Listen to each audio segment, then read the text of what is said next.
Guys, narito kami ngayon sa Pag-asa Gymnasium dito sa May Karanglan, kung saan nagbibigay ng relief. May relief operation dito ang OFW Balikbayan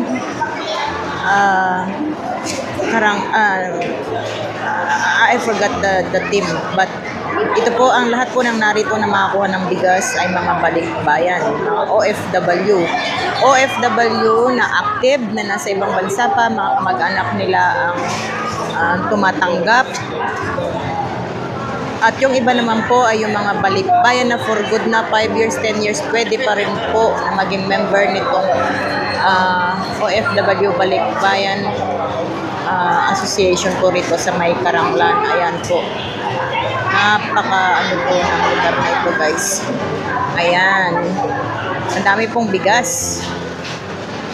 Ayan, guys. Ayan po. Ayan po, guys.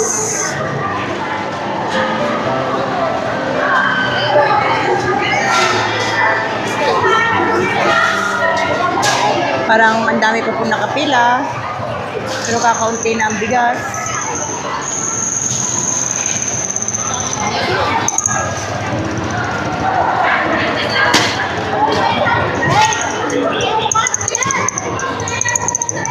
Ayan po.